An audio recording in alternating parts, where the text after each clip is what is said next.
What is up, guys and gals? Welcome to episode number 180 of the Nonsense Review. That's right, we have got the same amount of podcasts as Isaac had years alive. Oh, okay. Yeah. So not bully.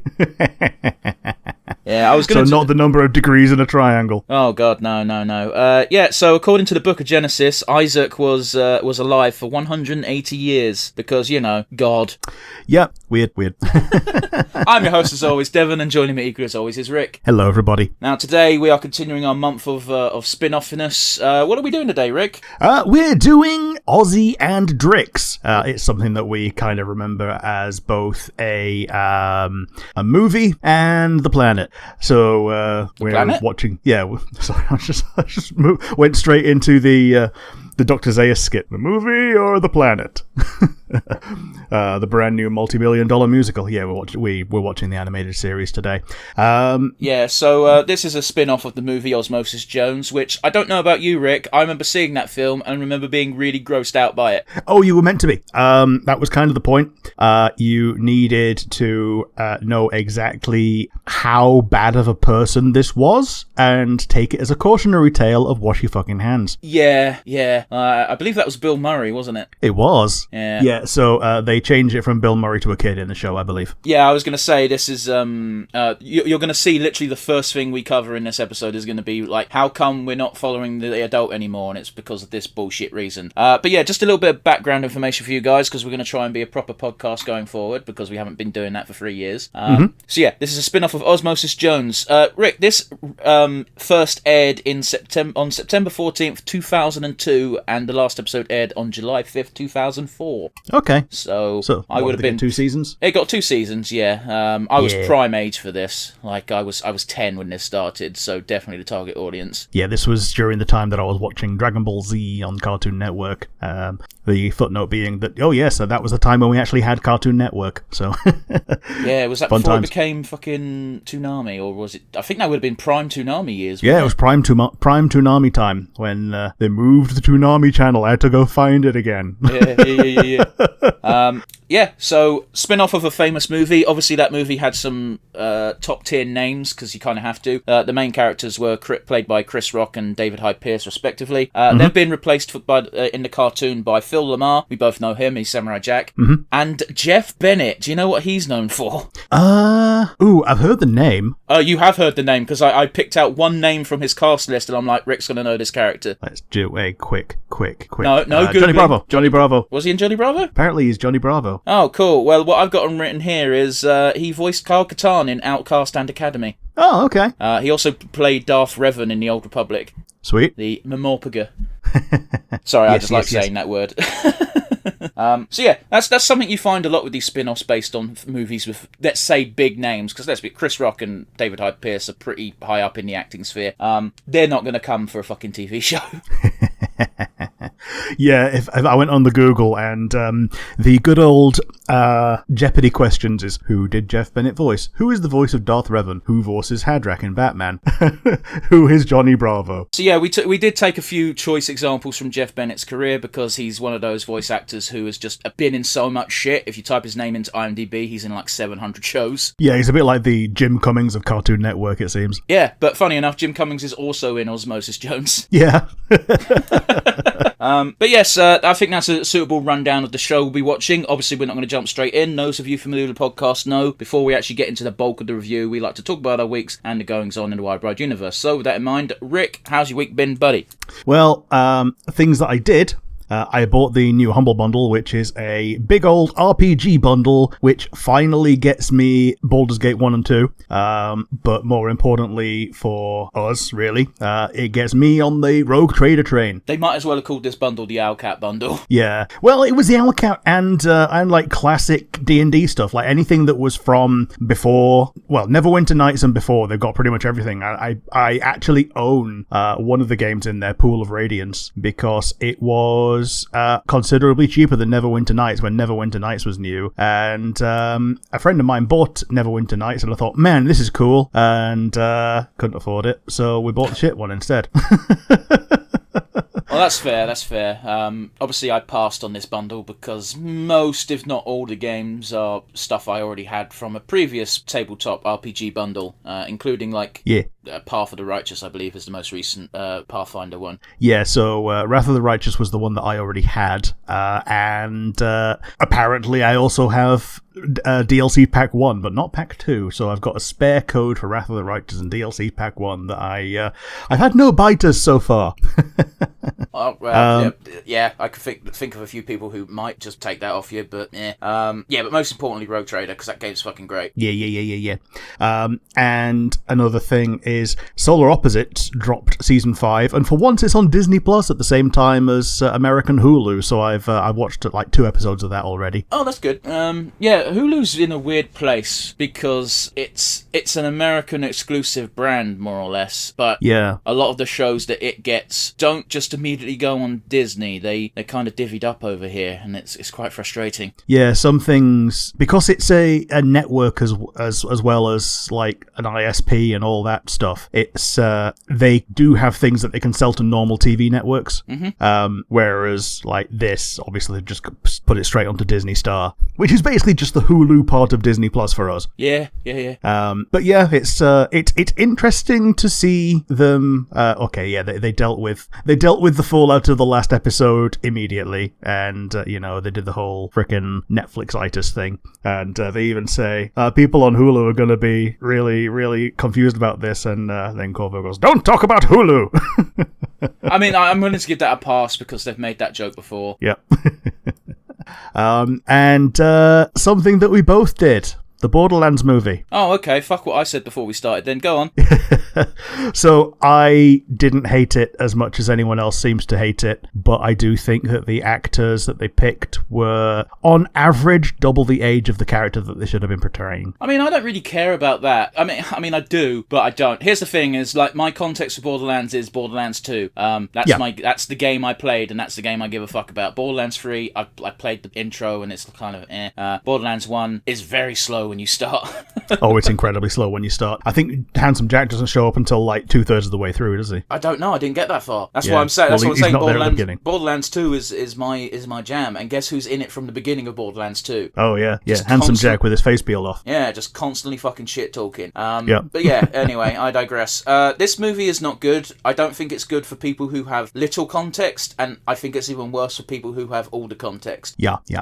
All it needed was Handsome Jack. But here's the thing that drives me crazy, and I'm sure it drives a lot of people crazy. As fans of the game, we all know Handsome Jack is one of the best villains ever because he's just so fucking hateable, but also he's so fucking funny. And in this game, they seem to have Handsome Jack, but they're like, we don't want to call him Handsome Jack because there'll be too much pressure. So instead, he's in charge of Atlas. Yeah. Now, I think this is actually a thing that was like a plot point in 1. So apart from the absence of Jack, it seems to follow the plot of the first movie relatively well. Like, it's the first time they've ever opened a vault.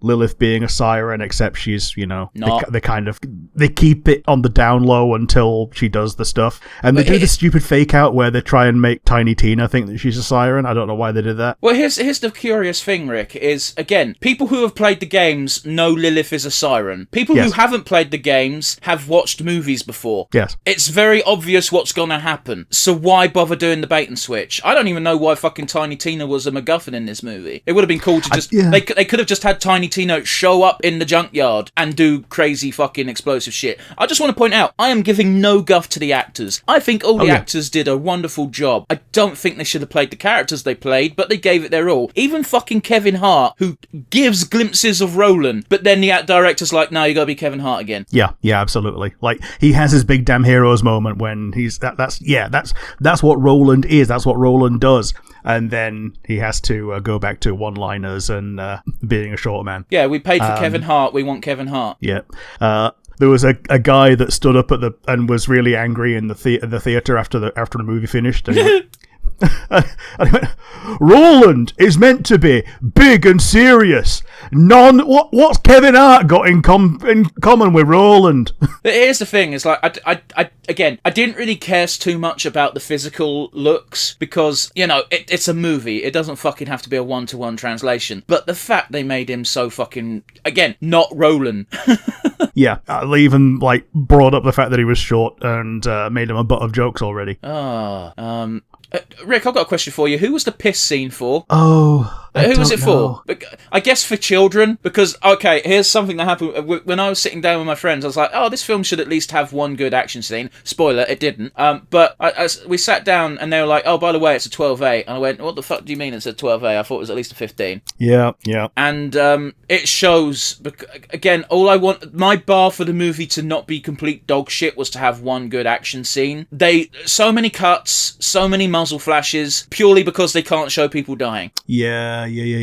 And it just completely fucked it. None of the action scenes were really watchable. Yeah, because I'm thinking of it and I'm seeing the panning shots of Lilith dual wielding pistols and shooting people off screen. It looked cool, but you didn't get to see the action. You just got to see Lilith do stuff in CGI. On green screen, sorry. The only thing I'll give credit for is, and I don't know why, but Krieg was the only character who was good in action scenes because he's melee, which means he's allowed to do wrestling moves. Yes. So that's the thing. So it is basically the plot of the first game, but they switched out Brick and Mordecai for Krieg and Tiny Tina. Tiny Tina should not have been a combatant. No. I'm all for Tina being included and Tina being a mad bomber because that's basically what she does. But she didn't do enough of that. She threw bomb bunnies 3 times, which is more than 0. And credit to the child actor, I believe that was Tina. Yeah. But, I don't know why she was included to the capacity she was. And I never actually watched the trailer for this movie. I just saw it and I thought, this is going to be a bad movie, but at least it'll probably be fun. I was wrong. But when I saw the poster and I saw Jamie Lee Curtis dressed up as she was, I was like, oh, cool, they've gender-bent Mordecai. Yeah. Oh, no, they haven't. She's meant to be fucking Tannis. Yeah, Patricia Tannis, who's meant to be 31.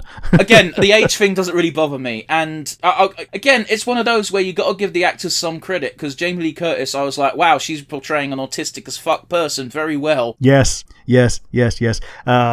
People moaned about that, and I feel that these are the people that don't realise that Tannis is meant to be autistic in the show, and in the games as well. I've only been... she wasn't in Borderlands 2 for a lot of it, and even I could tell, oh yeah, you're autistic as fuck. Yeah. and I say that with love. Yeah, we say that as Peridot fans. But yeah, the movie's not good. I feel bad for every actor involved in this. Even Jack Black, who, all he did was voice Claptrap. The funniest thing about that is he did go on a talk show to promote the movie, except he didn't promote the movie. He just shot the shit. I think it was with Conan. He just shot the shit for the entire interview slot, and at the end he was like, oh shit, I was meant to promote something. Oh jeez. And now just thinking back on Claptrap, we had a whole half a minute scene, perhaps even a minute, I wasn't counting, where the joke was, haha, I'm pooing. Yeah. Which can be funny, but it wasn't in this context. No, especially seeing he was making noise that they needed to not be making right then. Well, they needed an excuse for an action scene, which would be fine if the action scene was good. Yeah, and then it was a freaking chase. It was a chase, but it wasn't. They did have a bit of a standoff in that room for a good chunk of it. But again, there were so many cuts, there were so many muzzle flashes, and it was in the dark. It wasn't lit well. Fuck. Yeah. Why is it 20 plus years after fucking Two Towers, the Lord of the Rings movie, not the fucking horrible tragedy? They can't. No one's done it as good as that. Yeah, because they had lights. For real, man. Oh, Jesus. It's not a good movie. I don't recommend it, and I'm really bothered that I spent money to see it, and I convinced 2 friends to spend money to see it. Yeah, I don't feel as bad watching it because I was going to go see it with my folks, but then I saw that the reviews are coming in as mid at best, so I went to go see it on my own because I had nothing to do that evening, and I was home alone. So For about 24 hours after it released, it was sat on 0% on Rotten Tomatoes, which is not something that happens. Well, also people pre-reviewed it because of the Jack Black controversies, but yes, other things. Let's talk about something better. out in the world. Disney are attempting to force arbitration on a wrongful death lawsuit after a woman had a fatal allergic reaction at Disney Springs. And they're citing the arbitration agreement from the husband's trial of a Disney Plus from 4 years ago. That's, here's the problem, is you and I know that's bollocks. Yes. Almost anyone who reads this will know it's bollocks. Yes. Disney has money, and a judge has to decide this. Yes. So this is going to be a bit of a litmus test for how far has justice fallen. It's one of those as well where I don't know. Here's the thing: is I didn't hear about this story, so it's one of those where if this story needs to be spread about more, because this is a real case of like Disney would rather throw money at the living relatives than have a PR hit. Yeah, well, I think it's a double thing. They're also trying to get out of paying. Like the forced arbitration is a much lower thing than you would get if you went to an actual lawsuit. Well, yes, but again, the point I was making was that if this story is spread more and it's more common knowledge that this is what they're doing, and if that goes through, that will be a PR hit to them, is my point. Meaning that they would rather just drop the arbitration in general than be like, oh, people hate us for 5 minutes. Yeah. But that's one of those things. That's scummy. If you get the choice. Yeah. If you get the choice ever to agree to arbitration, don't do it. Because it means that the company knows that there's a chance of things going wrong and there's a chance of you actually winning. Don't take our advice.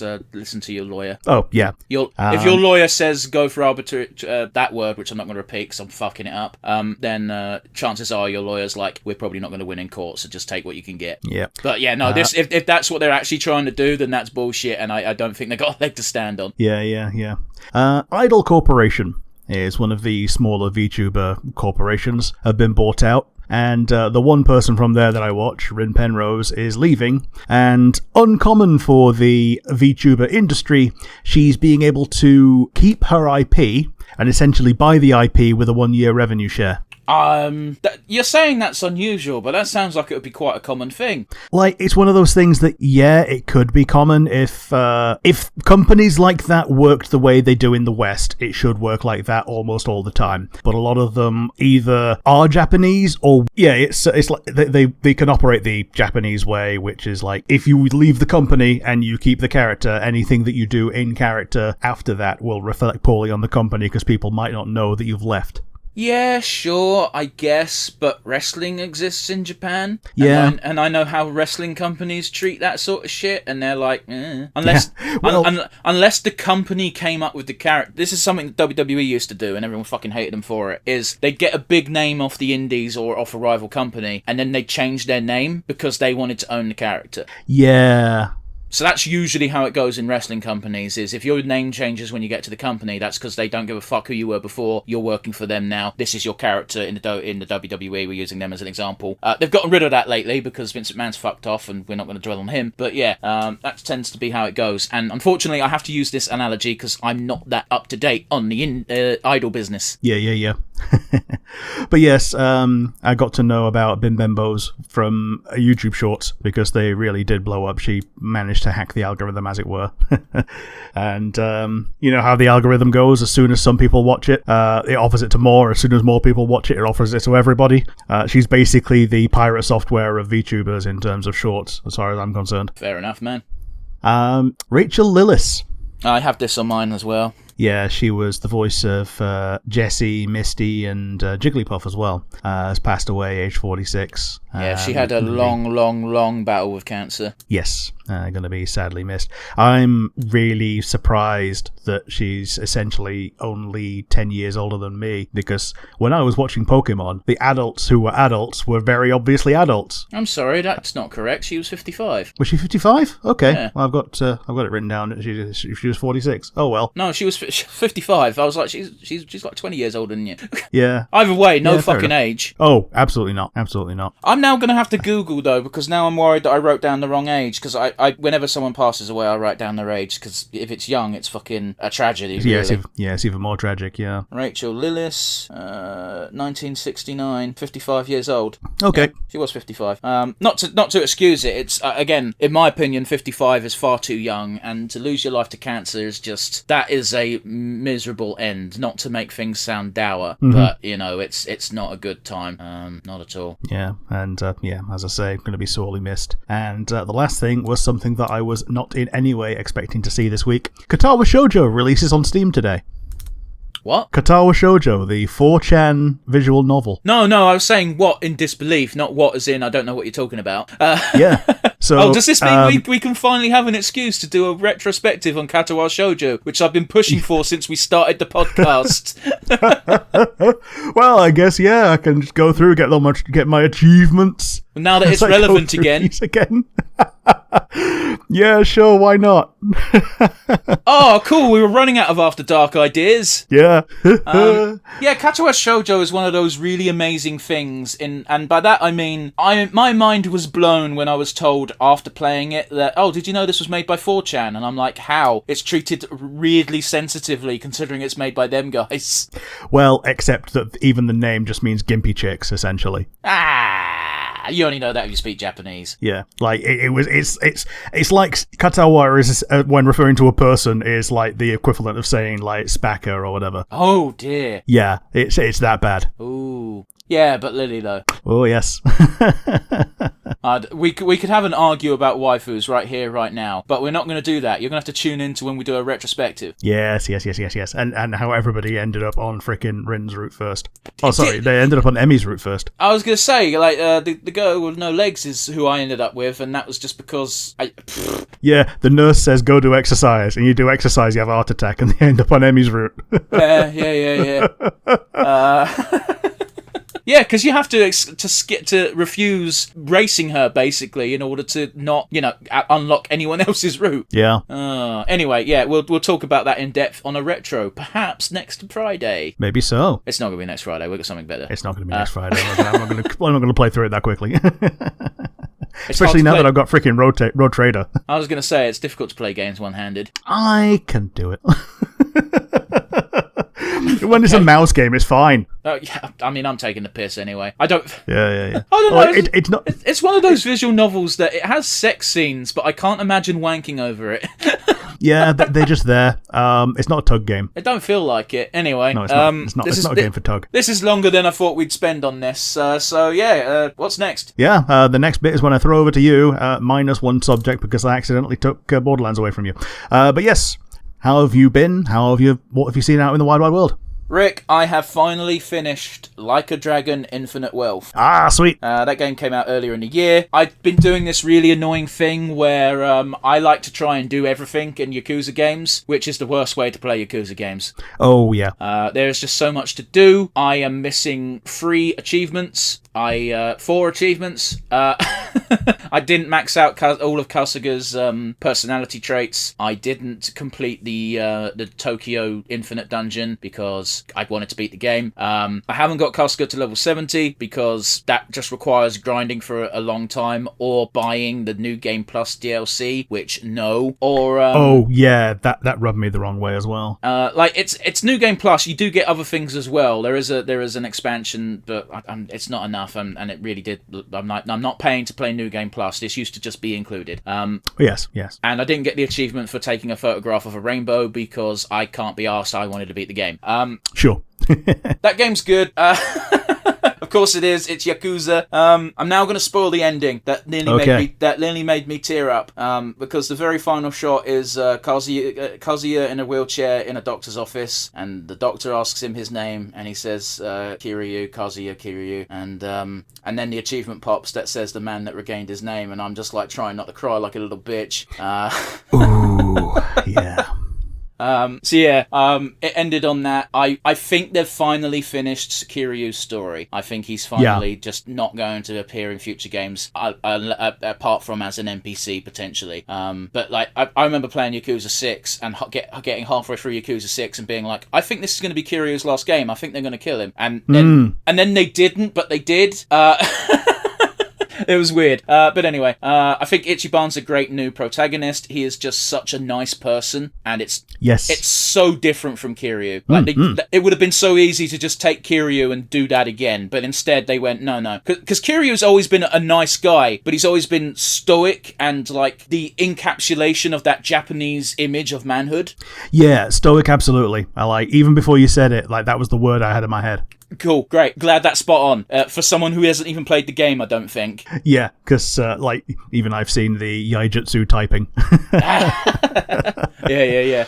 And obviously you probably know that Kason Ops absolutely gushes over Kiryu. Yeah, and she's been in this she's been in this game as an NPC and the game before as a hostess. A hostess target. Yeah, that was weird because in that game they decided to do live action hostesses, and I was like, is that Kason? And then I had to Google it, and I went, it is Kason, because she's the only Japanese girl that speaks English.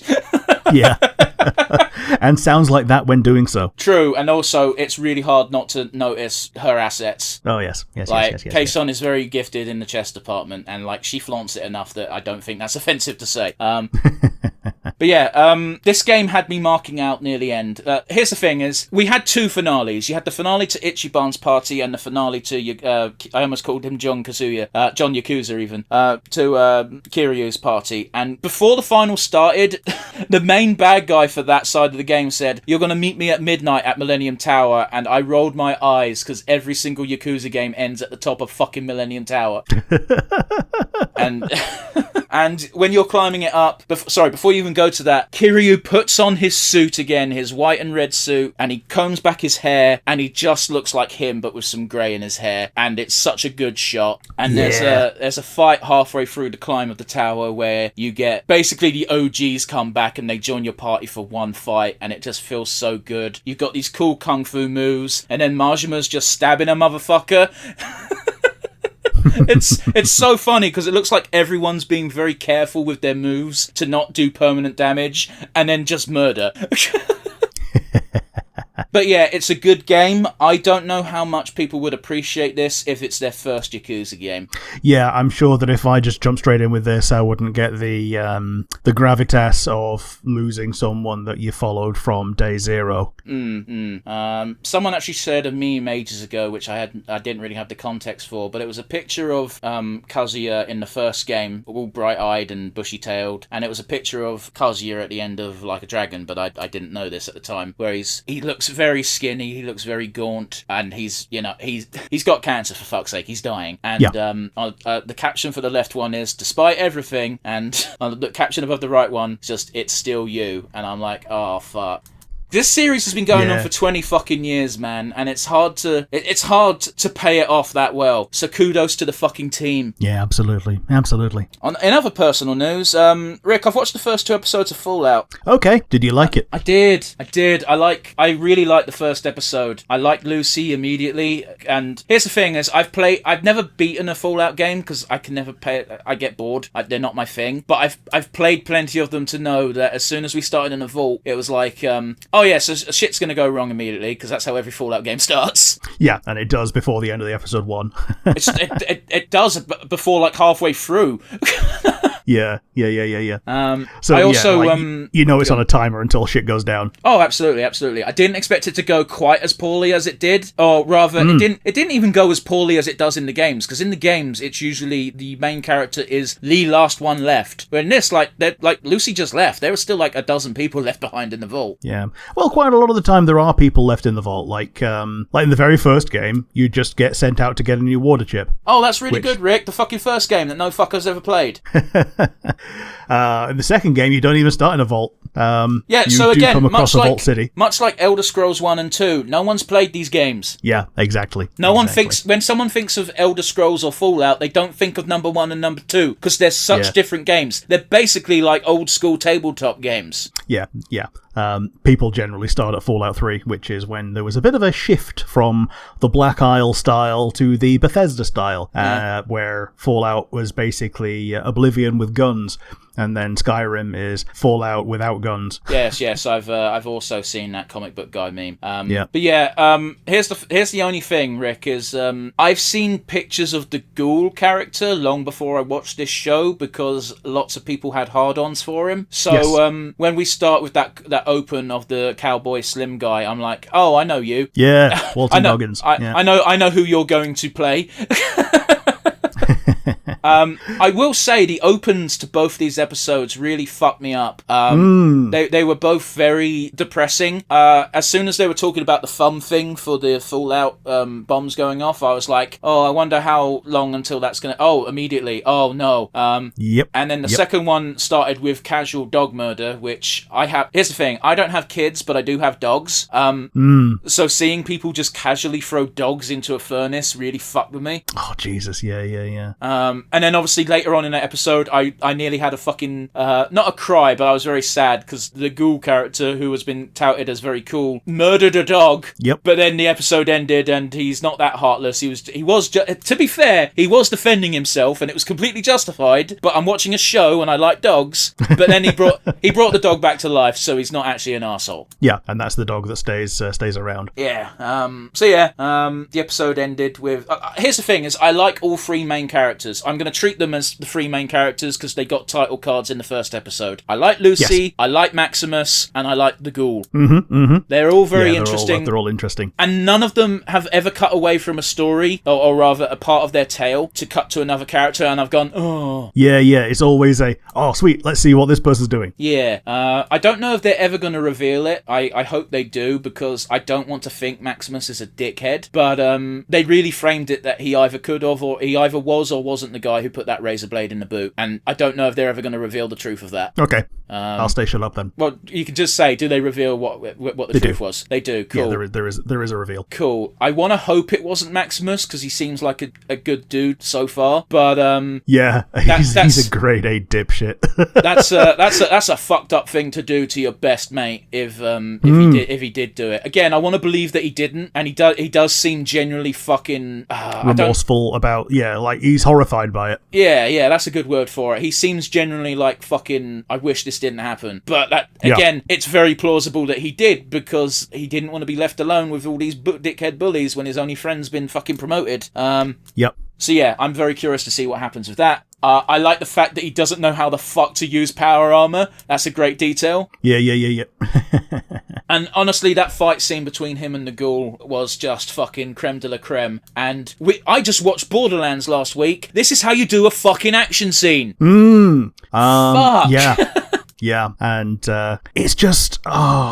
When I was trying to get my folks to maybe go and see the Borderlands movie, I says to them, it's like, the raiders in Fallout? Well, it's an entire planet of those, and that's what makes it funny. And I'm so glad that I didn't take them to go see it. Oh yeah, you were going to set them up for disappointment, really. That, you bring it up, and it's a good point. Even that raider scene in the first episode was a much better action scene than anything in Borderlands. Now, granted, there wasn't a lot of gunfire in that, but, maybe you don't need gunfire in every single fight scene. But anyway, especially when it's it's played for both drama, and the over-the-top violence is also played for comedy. This is the part where you're supposed to realize, oh yeah, it's meant to be funny, if you don't already know. Yeah.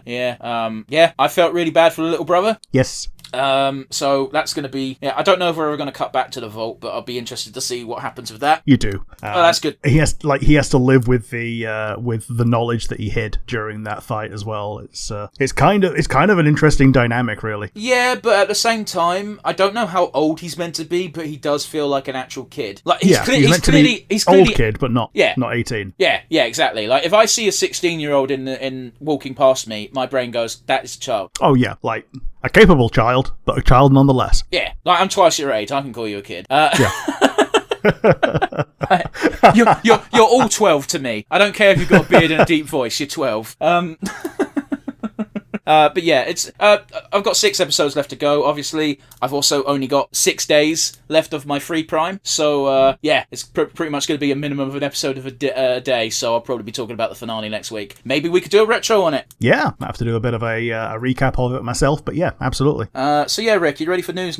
Yeah, let's go. I watched the Kraven the Hunter trailer. Oh yeah, apparently this looks like trash. It looks like it would be a good movie if it wasn't Kraven the Hunter. Yeah, I've seen a screenshot of Rhino. Okay, that screenshot's not a good thing to base it off of because it's literally 2 seconds of Rhino on screen. You barely see him, so it's blurred to fuck. Okay. So yeah, he just looks like a dude. Okay, yeah, Rhino's treated really weird in this trailer, and honestly, this is bothering me a lot because one of the big villains in the last Spider-Man game, the good Insomniac game, was Kraven, and they did him really well. Here's the problem. Sony wants to desperately hold on to the Sonic? The Spider-Man IP, fuck.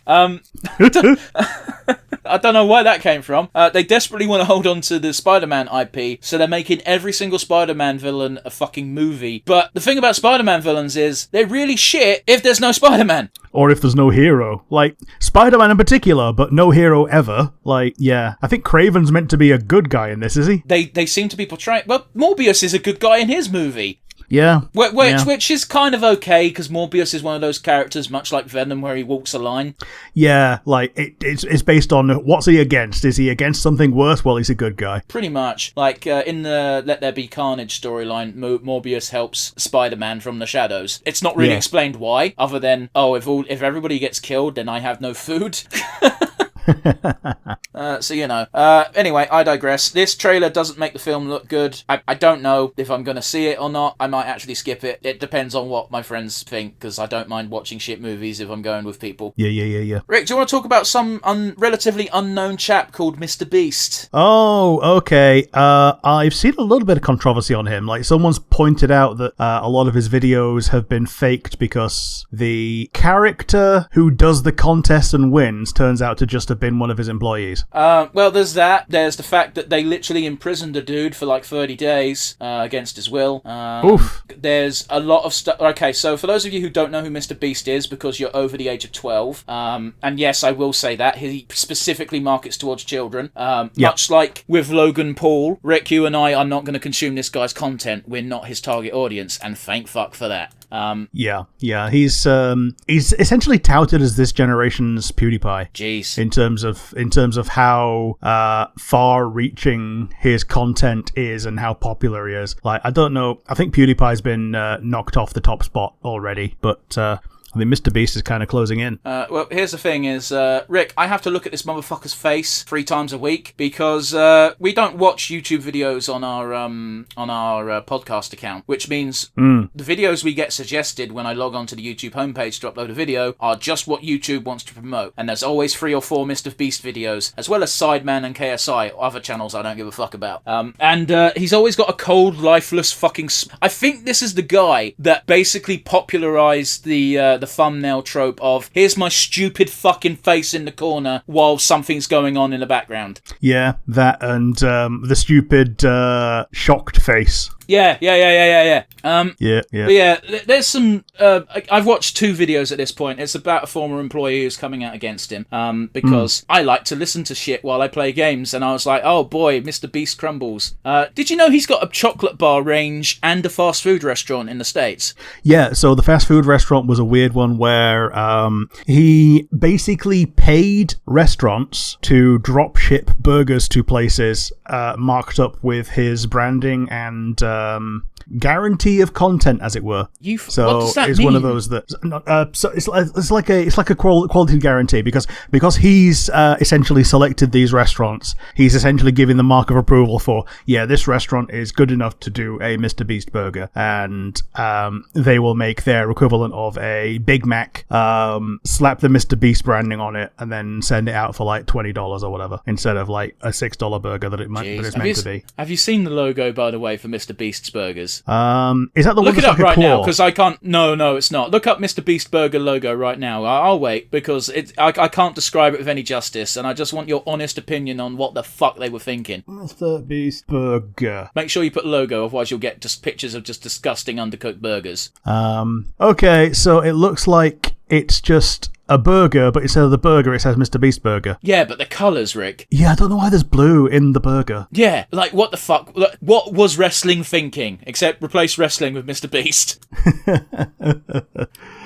Yeah. At least the Mr. Beast looks like it's made of cheese that's melting, but I don't know why there's blue. Okay, I know why there's blue, because it's part of his branding, but... oh... So, moving on to his chocolate bars, I've forgotten what these are even called. I don't care. They don't sell them in the UK, and if they do, they don't sell them in my shop, so they must be shit. Yeah. So apparently there's 2 generations of this. So they made one that was disgusting, and they made the second one where they were like, oh yeah, we heard the critique, and we developed one that was going to stand among the big boys, and in blind tests people always choose it, and then they tried this out by doing a blind test, and the blind test was against Cadbury's, Lindt, and Hershey's, and people immediately went, this one tastes like vomit, it's Hershey's. Oh, this one's awesome, it's Lindt. Oh, this one tastes like Cadbury's. So by process of elimination, it's fine, apparently, the second generation one. So here's the thing, Rick, is when this first originally got released, Mr. Beast went on a bunch of other, basically a PR round of just promoting his shit on other people's channels. And his big thing was his chocolate bars are healthier because they've got half the ingredients of Hershey's. Right. I'm not making that up. That's something I've heard him say, the Mr. Beast. I don't know his real name. I don't really give a fuck. I think it's something Donaldson or whatever, but yeah. Yeah, well, again, it's irrelevant. If I say Mr. Beast, everyone knows who I'm talking about. So, yeah. He touted this as a selling point for some fucking reason, because having half the ingredients means it's better for you, I guess, even though it's still fucking chocolate. But, yeah, everyone realised that this does not taste as good as other chocolate bars, so we're not going to buy it. And then he just nicked Hershey's recipe and is basically just making Hershey's, but with his branding. Oh, just. But most interestingly, and this was pointed out in a video, is on the website, they offered a $5,000 sweepstake prize for anyone who went into a supermarket and tidied up the display of his chocolate bars. And it included like a step-by-step list on what to do, of like, do this, do that. If there's none of my chocolate bars on the shop floor, find an employee and ask them to get some from the back. To which, as a retail worker, I'm like, you're going to get spat on if you do that. Yeah. Yeah. We're not fucking doing that for a brand we give a fuck about. What's going to happen is if someone goes, oh, if you got XYZ chocolate bar, there's none on the shelf, I'll be like, we're sold out, can you check in the back? And I'll be like, okay. I go in the back, bitch to a coworker for 5 minutes, and then come back out and go, no. Yeah, exactly. Yeah, that was the case when I was working retail last. It was, oh yeah, this is a 2-minute break when you really, really have to go and into the back to make it look like you've done something to the customer, like as a placebo to them. You know that it's a case of, oh yeah, if it's not on the shelf, it don't exist. It's even more egregious in my shop, because in my shop what we do is, if it's not fridges and it's like bread or chocolate bars, we've got an extra shelf right at the top that you can't reach without a ladder, and that's where all the back stock is. Yes. So customers can see. They do that in Asda as well. And well, okay, spoiler alert, I don't work in Asda, guys. Rick has not just revealed where I work. Yeah, they apparently in Asda, that's part of inventory as well. So it really fucks with the inventory system. If you are tall enough to reach that shelf and can just take something from down there, because you want a multi-pack. Well, again, I have to stress, in my shop at least, you have to be freakishly tall to be able to reach up there safely. Sure. And we also have signs plastered everywhere saying, if you want something from this shelf, tell someone. Oh yeah, they say that all over the place, but like, if you're more than 5'4", you can probably reach the top shelf. You're going to have to be 7 foot. Okay. This isn't the top shelf for customers. This is literally a shelf that is an extra foot above the regular top shelf. Oh yeah. Like it's minimum 2-litre bottle size above that. Yeah. And like, again, if you've got like drinks up there, you don't want customers trying to fucking reach and pull that shit, because they'll hurt themselves. Yeah. Because they're fucking idiots. It's going to come down, it's going to hit them in the head, and then it's going to go everywhere. Yeah. Brain or drink, we don't know which. Yeah, you're going to mop up pop and blood. And one's going to make the other one sticky.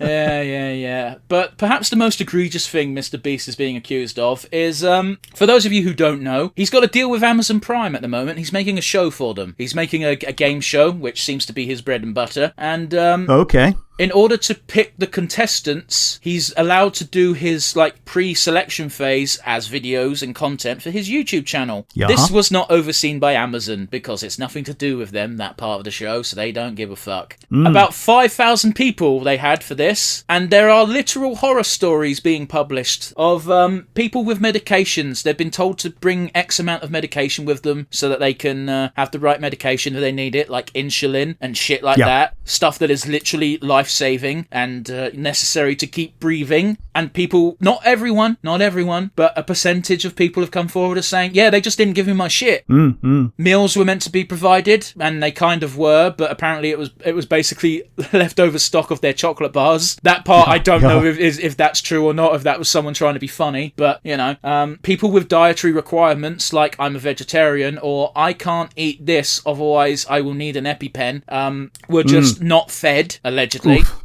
And I think perhaps the most egregious one of all, and generally there is no excuse for this last one, there's not much of an excuse for the other ones, but, you know, some people are shit at organising. But this one I think it takes the cake, and that is female contestants did not have access to, well... Products. Yeah, I was trying to think of the right word, but I couldn't think of it. Yeah, I think products is about the nicest way I can put it. Yeah, stuff to deal with their, you know, periods and stuff. Yeah. I make myself sound like a right fucking idiot wording it like that. Sanitary products, is that the correct word? Yeah, exactly. Yeah, that's why I just like left it at the word products and moved on. okay, but again, I just want to prove that I was trying to think of the right word and I wasn't just being a bumblefuck idiot. Which mission fucking failed, I guess. But yeah, not giving women access to stuff to take care of something they can't control is not okay. Like, people can get seriously ill for not taking care of themselves in that manner. Yeah, absolutely. And nothing's come out yet, but there's a lot of rumblings about behind the scenes, I'll just say it, sexual abuse allegations, which have not come to light, but apparently there's rumours. So, as to not be marked as slanderous, I'm not saying that, I'm barely repeating it. Apparently there is going to be, there's a third part to the two videos that I watched, and the bloke said very clearly at the beginning the third part is going to be dealing with sexual abuse allegations. So if you're squeamish about that, don't watch it. Yeah, it's one of those where there's smoke, but obviously also innocent until proven guilty. Innocent until proven guilty. However, there are two confirmed people on sexual. What's the word? What, the register? Ah, yes, on the sex offenders red list. That's the word I was looking for. There's two confirmed people who have worked for Mr. Beast on that register. Which one he didn't disclose, and two he knew about. Which you know is not okay. I just combined the words paedophile and predator in my head into predophile. That's too funny of a word for how serious of a combo that is. Yeah. In other news, Rick, for context, guys, we've been talking for an hour and we've yet to fucking review the show, so I apologise for that. There's not to talk about. Owlcat. Oh, okay. What are they doing now? Officially are becoming a publisher. Okay. I haven't got the name of the two games, but they basically want more tabletop games to be computer games. So to that end, they've announced that they are officially publishing two new games from two different developers, which is a step, because Owlcat is a developer. They're changing from developer publisher. To developer publisher, which can only be good for video games. Yeah. More fingers. Well, I'm going to say it's less more fingers in the pie, but more players in the game means more competition, and more competition is better for consumers. Absolutely. Let's just hope that they don't get too many publishing deals. Right. Let's one hope they don't bite off more than they can chew, and two, let's hope that they don't get so big that EA goes, "We're going to buy you now." Yeah, that's kind of one of the other issues, isn't it? Yeah. But yeah, good news for gamers. Yes. Absolutely. Rick, last but certainly not least, this is not a wrestling podcast. Okay, hit me with it. Kevin Sullivan has passed away at the age of 74. Oh. Now, I understand this name doesn't mean much to you. You're not a wrestling guy. I totally respect that. He was a big wrestler in the I want to say the 80s. Even the 90s. But he transitioned to Booker. He's probably most known to most. I don't know if he's most known to most people. He's most known to me as the Booker who convinced Hulk Hogan to do some stupid shit. Okay, fair enough. Well, in Kevin Sullivan's own words, he is the reason why Hulk Hogan eventually turned heel, because Hulk Hogan was never going to turn heel, but he trusted Kevin Sullivan, and yeah, that's how come we got the NWO Hogan, and that was a great angle. However, in order to get to that, Kevin Sullivan had to book the I've forgotten their name, a stable of monsters for Hulk Hogan to beat, which gave us a great fucking segment where Hulk Hogan infiltrated there, put his hand in some water, and goes, it's not hot! Yeah. Yeah. I want to say, I know it's not the Legion of Doom because that's a different tag team, but it's a name like that. But yeah, this is the stable that included the Yeti, so that's the level of stupid we're dealing with. And he was always pretty honest in shoot interviews. There was a funny time where he showed up in what was Pamela Anderson's beach show called? Baywatch. He showed up in Baywatch with Ric Flair and some other people, and he talks about this moment, and he goes, yeah, that's a thing we did. It kind of sucks because we didn't get to fuck any of them. Yeah. Which is a bit gross to say, but also the way he said it was just so fucking funny. Yeah.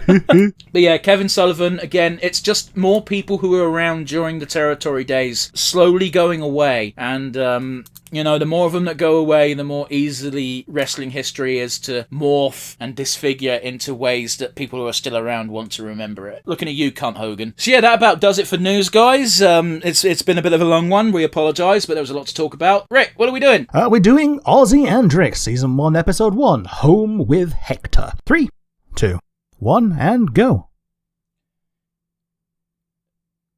Yeah, so the very first thing that's going to happen in this episode is going to be a really gross explanation as to why we're following the kid instead of the Bill Murray. Okay, so here's a fun fact that I do know. A lot of these shots that are like wide shots and just shots of the city in general and roads is literally just taken straight from the movie, because the guys working on it were like, fuck this, I'm not animating this again. Yeah. And it was well animated. All they have to do was change city of whatever the guy to Hector now. Yeah.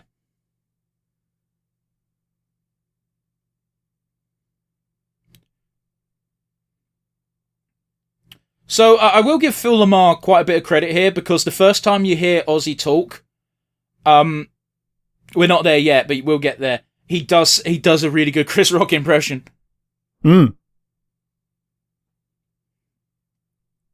So yeah, this is meant to be Bill Murray. Yeah. Oh, Frank, yeah.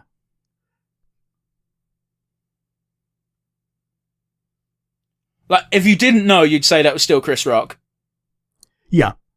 As a kid, it sounds like the same character. Yeah.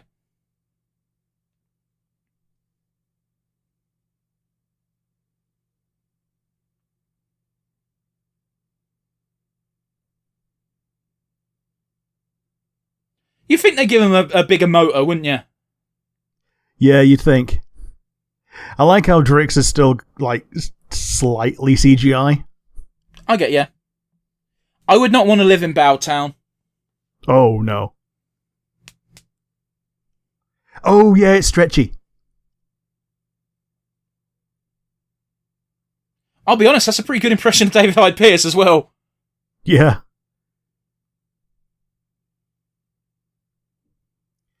Now, here's the thing. I saw Ozzy and Drix before I even saw Osmosis Jones. Oh, I think I did. It was meant to be the same thing. I also think I did the same thing. That's kind of cute. Adrenaline injection system for the car. And 0 to 60 in a heartbeat is like 2 seconds. Yeah. No, I said I'll take it. That is fucking Tim Curry. It does sound like him, yeah.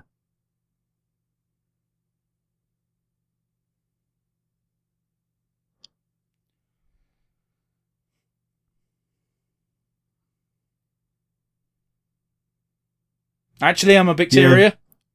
Yeah. Viruses have really cool designs in this. The doo-doo choo-choo. Jesus Christ. Is he going to fart? I mean, that seems to be the implication. Yeah, he's farting. Yeah, there we go. Here's the thing, Rick. You and I are large gentlemen. Could you ever imagine doing that? Like, just being like, I'm just not going to use a plate. I'm just going to cover my shirt in random shit and then eat off of it. I think the only thing I would ever consider doing that for is like a bit of cereal, where, you turn the bottom of your t-shirt into a little bowl. You're fucking insane. What are you talking about? Oh, like not with milk.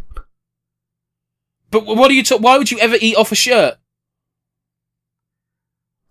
Because you want to carry more than you can carry in your hand. Use a bowl! Yeah, but then I have to wash the bowl. Oh, boof! Whereas the shirt gets washed when I wash the shirt. Rick, is this actually an argument you're making, or are you trying to be funny? Because I can't tell. I definitely have put things in my shirt to carry it. No, but like... Dry stuff. Yeah, but no, you don't put cereal or crisps or anything in your shirt.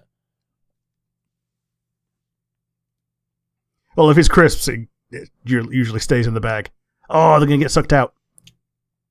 Yeah, if I remember correctly, the mosquitoes the reason why they transfer, which is not how mosquitoes work, especially not for drugs. I think the implication is that Drix is not like the shape of a pill. No, but he's just a representation of one of the antibodies that the pill gives you. Well, no, yeah, no. I remember what happens is the pill is like a spaceship, and he comes out of the spaceship. No, I get that, but like it would be gone by now. Mm-hmm. my Osmosis Jones would also be gone right now because white blood cells die and replicate like all the time. Yeah. Well, white blood cells only exist are only made when your body has an infection. Well, they're made all the time. Okay, but you know what I mean. They're only used for the infection, yeah.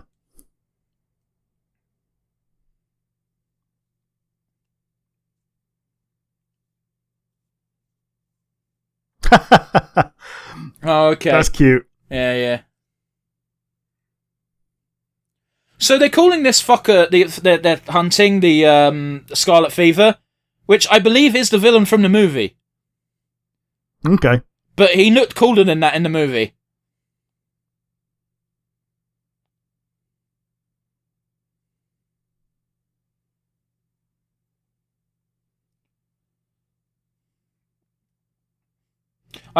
Okay. Okay, we're on the epidermis. I was about to say, like, if they're not inside the human body, then they're dead. Yes.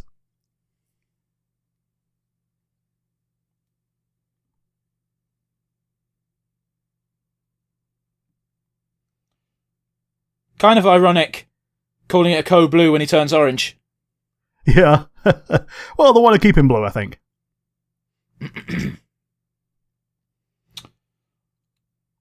Now, Rick, white blood cells massively bigger than red blood cells because they just go round things and eat them. Yeah. It's one of the problems with problems you can have is like white blood cells identifying perfectly healthy parts of you as unhealthy, and that's when you have real problems. I only found out about why tattoos stay recently. Go on. In that you've got white blood cells that just exist in between the layers of your skin that digest the ink and then die and release the ink. Okay. Which is why, it changes definition over time. I'll take your word for it. That's not how I understood it working, but Because otherwise, the skin cells get replaced all the time. So why wouldn't it just go away? I mean, yeah, but you could say that about scar tissue. Yeah. Because that's essentially what you're doing, is you're scarring yourself.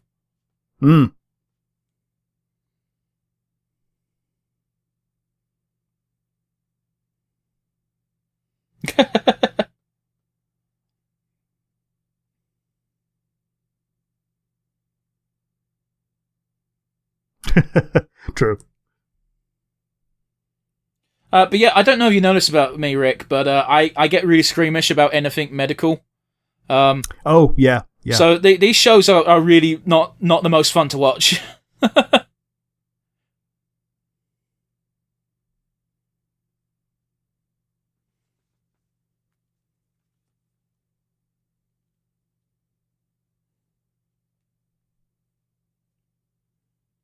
So that makes sense. Despite Frank being completely fucked up, the fact that he's always fucked up means it's difficult for germs to live for long. Yeah, because he's acclimatized to the bullshit that he puts himself through. Yeah. Yeah, so I just googled it. Scarlet Fever is the bad guy in the Osmosis Jones movie. Mm. Oh no, he's not. He's called Thrax, but he looks like Scarlet Fever, except much cooler because he's got a suit and dreadlocks. Yeah, Thrax. I believe he's meant to be Anthrax, isn't he? Oh, okay, that makes sense. But the funny thing is I type in Scarlet Fever and I get the page up for Thrax. Sure. Oh, here's what it is. He's also known as the Red Death. Right.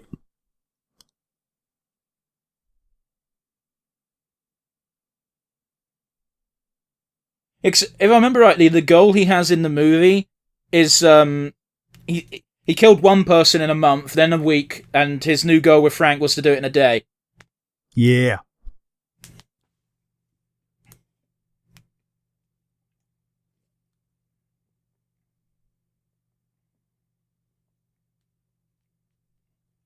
Oh, Hector actually brushing his teeth.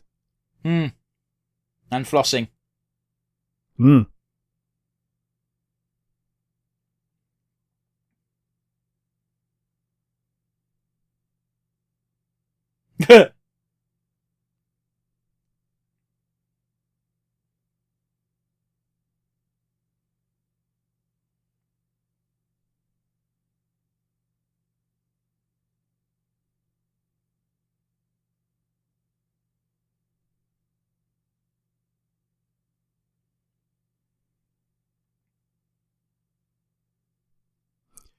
Yeah, sorry, just listening to the plot right now. Yeah, I can understand why Osmosis Jones doesn't like the idea of this, because he's essentially getting knocked down from fighting crime every day to, I'm now going to have a desk job. Hmm.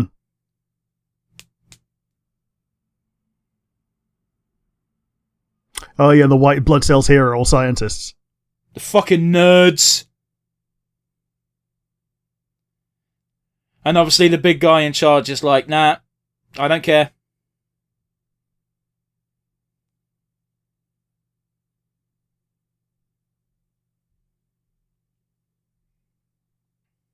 Oh, they're brain cells, not white blood cells. Okay, that's why they're nerds, they're brain cells.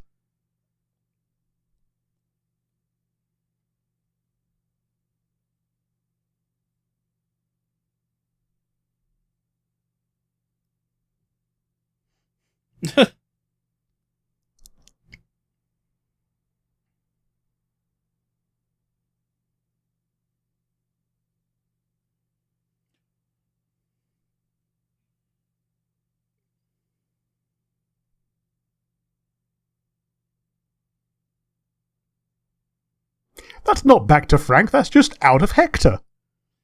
Yep.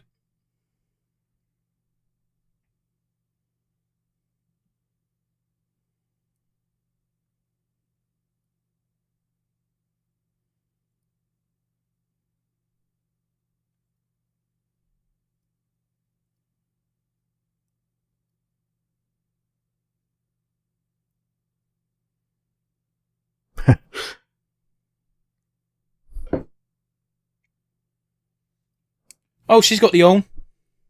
Yeah, she does a bit.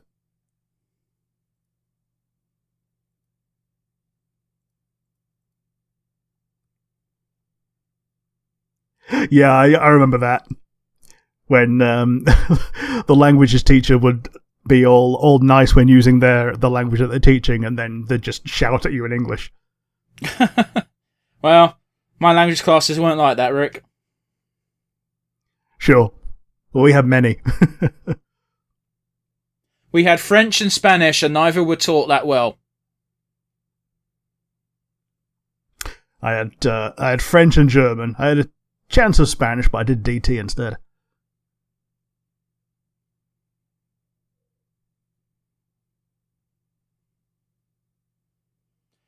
It's Gojira!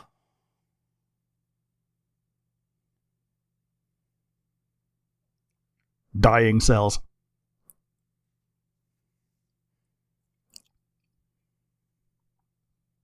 "100 shitty degrees, not real degrees." Well.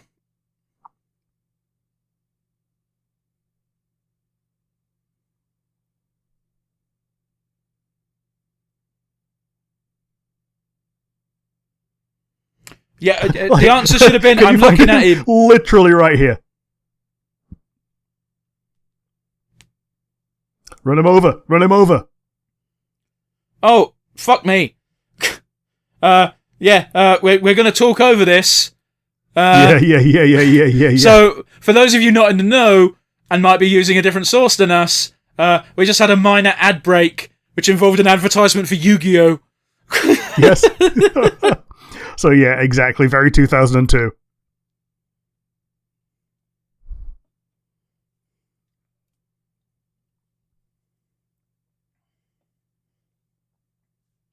Gastric acid, that's what's in your stomach, right?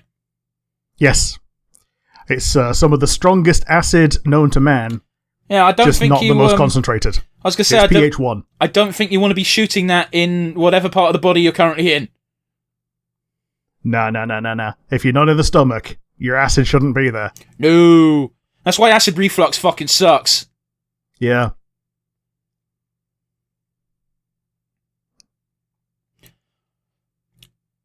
I love how he could have done that at any time. Well, he might have a limited number of them.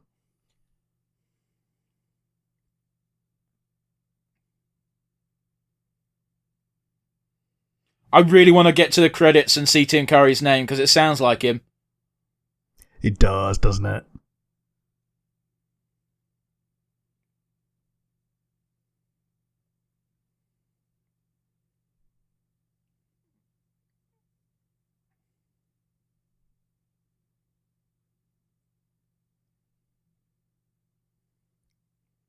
Jesus. Oh, yeah. You can do a little bit of mitosis and come back together. I mean, that is essentially what white blood cells do, is they wrap themselves around whatever they think is offensive and kill it. Yeah, just eat it and kill it, yeah.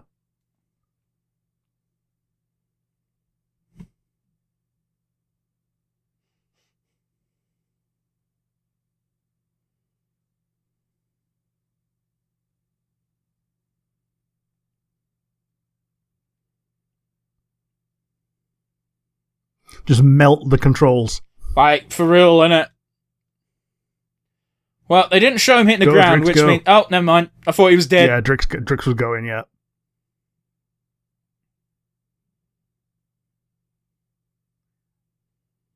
That's disgusting. I forgot that it had lips. Fuck off. Oh, yeah, good old Jake Powers. You say Jake, and I'm thinking of Go-Go Gadget. Yeah. Some big old legs. 200 cellometers. Yeah. So yeah, they said 100 degrees earlier, and as you say, that's in America talk. So what's that in English? Under 40. Okay, so worrying, but not life-threatening. Yeah, the normal temperature is 98.6. So basically like 1.5 degrees. Like, just basically like 1 degree over normal. Yeah, but 1 degree over normal is like, you need to see a doctor. Yes.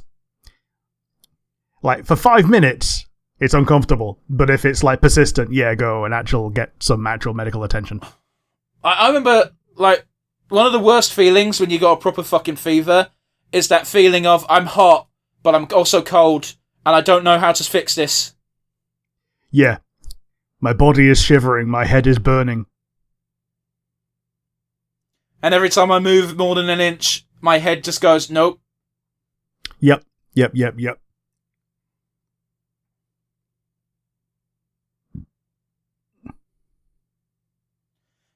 Isn't that going to cause issues? Yes. Because he might end up getting reconstituted.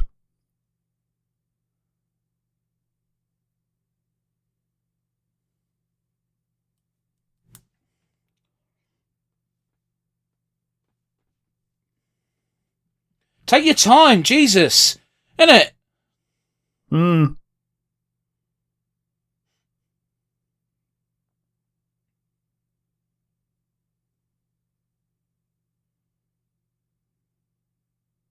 Aw.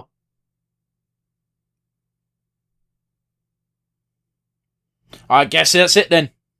Yeah, apparently. A grill.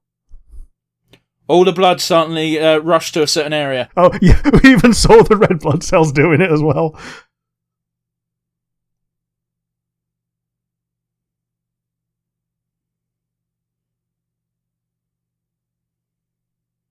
Right, so here they're private eyes. Get it? Yeah. Ozzy and Drix private eye. Yeah. Because they're behind the eye. Hmm.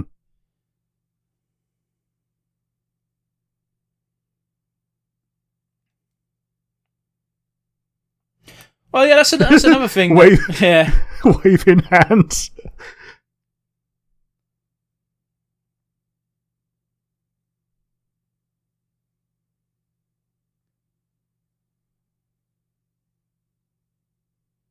Jesus Christ, what a waste of 5 minutes. Yep. The last one, not the last one anymore, but one of them did sound like number 5. I can't remember what they sound like. Oh, wait, no, sorry. It sounded like Amethyst. Oh, okay, that makes more sense.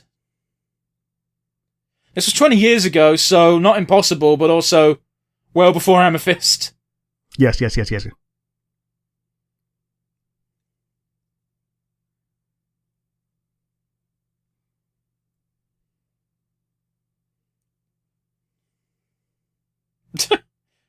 is like, I've got no hips, but I'ma try. Yeah. Yeah.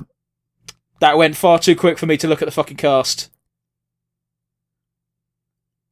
I'll go back and see if I can find it. Oh, jeez, I thought the voiceover we were getting was relevant to the episode, but no, it was advertising something else and saying, stay tuned for the new episode of Yu-Gi-Oh! So yes, Tim Curry was Scarlet Fever. Jim Cummings is Gluteus. That was Jim. I'm so used to him having such a high-pitched fucking voice that yeah. Then again, he did do Eggman that one time. Yeah, but although, as you said, that just sounded like an evil Winnie the Pooh. Yeah. No, you said that, not me. Wait, actually, fuck it, who knows? That was ages ago. I think it was you. And even Kevin Michael Richardson is in there as a reclusive cell. I don't know that name off the top of my head. He's a bunch of things. I'll bring up what he does in the future, but yeah. Okay, fair enough. But yeah, that's the end of Ozzy and Drix, the spin-off from Osmosis Jones. What do you think of that first episode, Rick? It was reasonably fun. I wouldn't know, other than the fact that you had Hector at not Hector, Frank at the beginning, you wouldn't know that this wasn't just episodic a lot of the time, because yeah, a lot of things feel similar to how the rest of the show goes. I'll be honest with you, if I recall this series, apart from this episode, introducing why Ozzy and Drix are the way they are, you can pretty much watch it in whatever order you fucking want. Yeah, I think that was the point, yeah. But generally, yeah, I enjoyed the episode. How about you? What do you think? Yeah, it was good. It's always nice going back to something you watched as a kid and not being like, why the fuck did I like this as a kid? I get it. It was a fun show. There was some gross moments, but as you said, that was kind of part of the point of Osmosis Jones. Yeah, and also I've never seen this episode, so that's why I didn't connect it to the Osmosis Jones movie. Yeah, again, I don't know what it was. I think I watched Osmosis Jones well after this, and honestly, thinking back on Osmosis Jones, the movie, it's such a different feel. It feels targeted at an older audience for one, whereas you can tell what audience this is aimed at because they moved Osmosis Jones and Drix to a 13-year-old. So guess who the target audience is? Yeah, it's people who's just about to go through puberty. nobody. Which I believe is a plot point in an episode. Yeah, like I think it's pretty much what Ozzy was saying, that he's about to go through changes, and it will help him to have some inside knowledge, someone who's been through it all before. Rick, did Big Mouth rip this off? A little bit. Yeah. Oh man, Osmosis Jones is the hormone monster of the 2000s. No. He's not a sperm. He's just a white blood cell. Yep. Do you find it a bit funny that imagine just getting jizz in your bloodstream from a freaking mosquito that came. I mean, that may or may not have been a plot point in an episode of the last season of The Boys, but anyway. Jesus. Yeah, so, I think we're both pretty high on this. Let's do our usual wind down. Let's do our summary, as it were. Rick, you know what the drill by now. What was your favourite moment? I think it was just seeing Scarlet Fever in general was a treat, because he's a cool villain.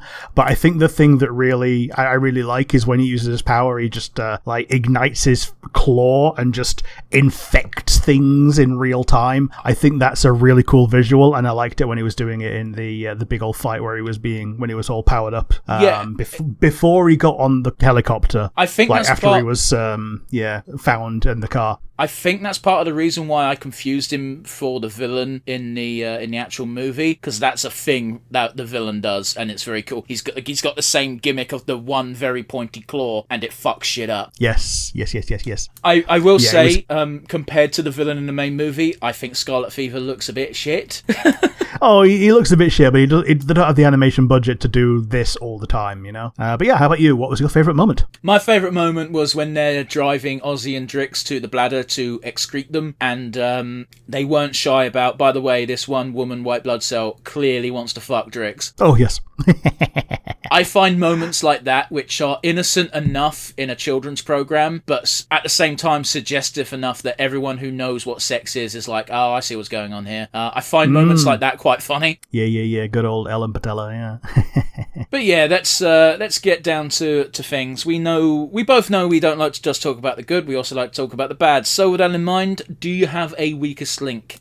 Really, it's that Drix didn't have very much spotlight, really. Like, he's more of a constant in every other episode, it feels. Like here, what did he do, really? He fired a rocket to freeze Scarlet Fever, he rescued a guy from falling to his death, and he served as a flotation device. Well, but he didn't really have many lines. I get what you're saying, however, like, if we compare this to any other detective series, he's very much the Watson to Osmosis Jones's Sherlock. Yeah. But in this episode, he felt more like R2-D2 than Watson. To be fair, I feel like that's a thing in the series in general. Like, you gotta remember, like, it is connected to Osmosis Jones, and in that, when he first appeared, he is essentially just a piece of equipment. He's not a person. Yeah, he's a heavy. He's just there to do the thing and then get digested and expire. Yeah, in fact, that is he very, very nearly gets gotten rid of by the corrupt police before Osmosis Jones saves him. Yeah. If I'm remembering the film correctly, it's been a minute. Yeah, it's been a minute.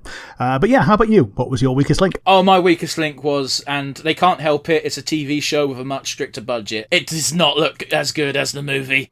Oh, I mean, yeah, that was always going to be a thing. Totally agree, but also within the realms of expectation, I don't think they can be blamed too badly. Yeah, I get it.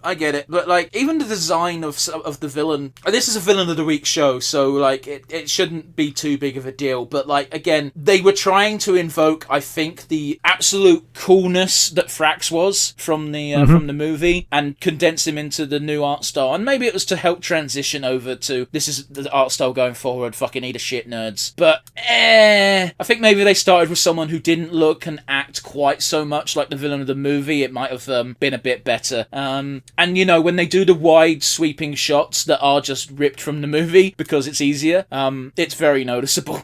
Yeah, like the quality whiplash, as it were.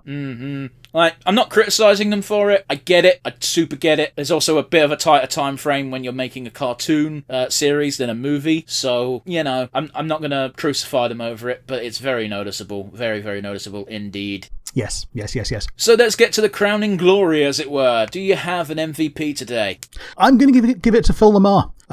He did a fantastic job of capturing the soul and the character of Osmosis Jones, who is essentially my runner-up for the prize this week. But sometimes a character is made of more than just its parts, and I think Phil Lamar was more than just a voice for this. He was like a real soul for Ozzy, and he did a bang-up job. I'm giving it to him this week.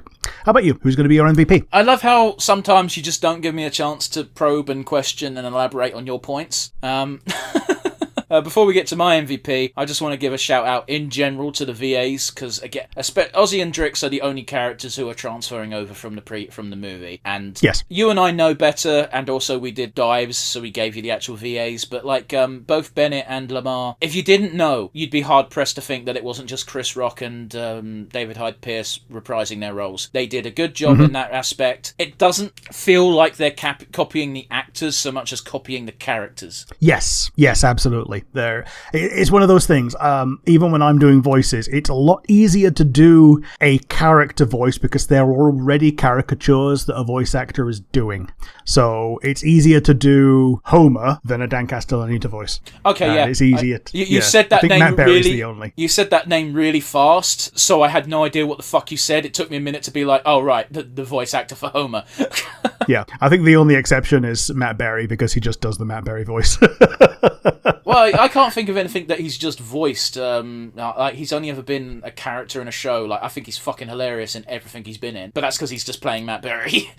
Yeah, he's playing himself. Sorry, not playing Matt Berry, but playing the exaggerated Matt Berry that he does for TV. Yeah, I was going to say Charlie Sheening, but the problem with Charlie Sheen is that he was originally playing an exaggerated Charlie Sheen, and then he was playing Charlie Sheen, and then he was playing a toned down Charlie Sheen, and then he got fired. Yeah, Matt Berry's great. Yes. I think I told you this already, but one of the voices for Rogue Trader is just Matt Berry. Not actually Matt Berry, but all I can hear is Matt Berry. Yeah. And it's like Male Renegade or something, isn't it? I don't remember. All I know is it's really fucking funny, because I'm just picturing Matt Berry saying it. And picturing Matt Berry in Warhammer 40k is one of the funniest things I can think of. Fuck you and your Emperor. But yes, he said one of the lines that he says a lot, because again, it's the Baldur's Gate thing, or any tabletop RPG where we've got to have the main character just say things all the time, and so a lot of shit gets regurgitated. And one thing is, some people say humility is a great lesson. I like to humiliate people. That sounds like something Matt Berry would say. Yeah. Man, now I'm just thinking of all the Baldur's Gate click on the character things. I got a lot on my mind. Or, well, in it. I think Dark Urges in particular would be quite funny. Yeah. But yeah. Yeah. Man, not to get too off topic, but I read lately that originally the plan for Dark Urge was after Act 1, when once you beat Act 1, your Guardian was going to go away and get killed by a miscellaneous blob that was just going to be Baal. And Baal was just going to be like, no, you're listening to me now. Hijacked by Baal, yeah. With no explanation. You just had to roll with it. And I'm like, Batman, that would have been better. But anyway. Totally would. Sorry to digress, but when you talk about Matt Berry and tabletop RPGs, we're going to go on tangents. As for my MVP, I'm going to give it to Osmosis Jones, the character. Sure. He was right with almost everything he said without feeling like a goddamn Mary Sue. Yeah, absolutely. I think the point of that is punching up. He wasn't punching down at any point during this show, which makes it feel it's okay to empathize with somebody who's always right, as long as they're faced with adversity, you know? Also, I've seen the show. He's not always right, but in this episode, he never actually put a foot wrong. He went about it the wrong way and it got him in shit. And that's kind of a lot of the plot points in this show, if I recall. In that everyone else in this place, in his new town, his new body, is used to a certain way of running things. He's new. He came from a much rougher crowd. He knows how to deal with shit when it hits the fan, but not everything is hitting the fan. He's just not used to that. Yeah. He's not used to things going well. He's used to having to take control of every situation, because if he doesn't, everything's fucked. But yeah. Yeah. I believe he mellows out as the series goes on. Yes. I think between the two of us, we both voted for Osmosis Jones in different ways. Yeah. Not to take anything away from Phil Lamar. I'm just a mark for that guy in general. Whenever he shows up in a thing, he's such a chameleon with his fucking voice. Yes. Like, if you'd have told me that Phil Lamar voiced Samurai Jack after I watched this, I'd be like, how? Yeah. But anyway, that's another episode in the books, as it were. That's Osmosis Jones. No, it isn't. It's Ozzy and Drix. Osmosis Jones is the movie. So join us next week for another spin-off. We were going to do one thing, but the timeline doesn't quite add up. We might reveal the truth behind that. We might not. Who knows? Until then, join us next week. I almost skipped over it, but yeah, comment section down below. Let us know what you think of Ozzy and Drix as a show. Tell us how we went wrong. Tell us how you agree. Give us suggestions for future episodes. Like, we're always brainstorming and not always the best at that. Likewise, if you're not watching via YouTube, you've still got a comment section down below because Spotify does that though. Alternatively, you can just send us an email at nonsensereviewuk@gmail.com. Yeah, I used to have to. The only way I could interact with people on the audio podcast, Rick, was you could ask questions. I always ask questions, never got any answers. But now they've just scrapped that entirely, and it's just a comment section. Sure. So yeah, on that bombshell, join us next week for the final of Spin-Off Month. We didn't come up with a better title. Bye, everybody.